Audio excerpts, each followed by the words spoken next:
Salut tout le monde! Il y a des entreprises présentement qui effectuent des mises à pied pour faire face aux menaces de tarifs de Donald Trump. C'est le cas de l'entreprise Meubles South Shore qui va abolir 115 postes. C'est une entreprise qui est basée dans l'Aubinière et donc des répercussions, il y en a un peu partout dans plusieurs industries, dont le bois, Pierre-Alexandre.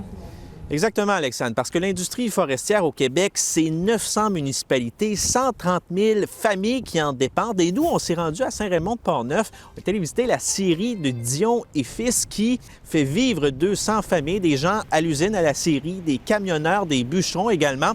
Et la possibilité de tarif, c'est un coup dur parce que près de la moitié de ce qui est produit à l'usine de Saint-Raymond est envoyé aux États-Unis. On cherche déjà des solutions là-bas. Jean-François Dion dit qu'il veut miser sur le merisier, l'emblème du Québec, l'exporter ailleurs au pays, rêve de l'exporter aussi en Europe. On va l'écouter. C'est plate à dire, mais il y aura des scieries qui vont arrêter possiblement complètement au Québec.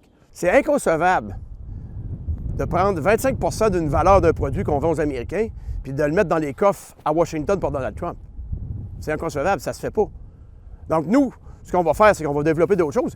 Diversifier ses partenaires commerciaux, ça peut sembler beaucoup plus simple que ça en a l'air parce que les deux filières forestières américaines, canadiennes sont tellement interreliées. Il y a des produits du bois qui peuvent traverser la frontière plusieurs fois avant d'être vendus. Donc, ça demande du temps, de la confiance, diversifier son économie. Ça se fait pas en claquant des doigts.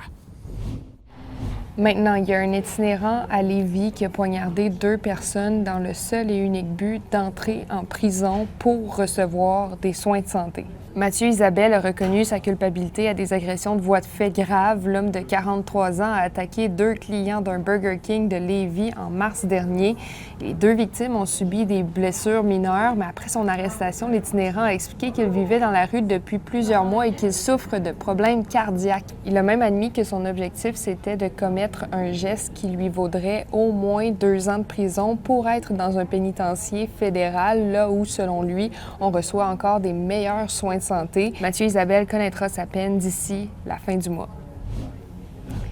Et je termine en vous mentionnant que le RTC apportera quelques changements cet été. Dès le 21 juin, le RTC va ajouter 2 parcours express pour relier les secteurs Charlesbourg et Beauport au terminus Marly à Sainte-Foy.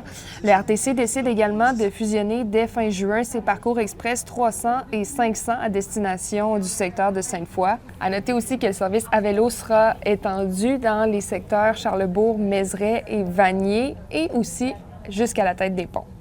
Voilà, c'est tout pour nous.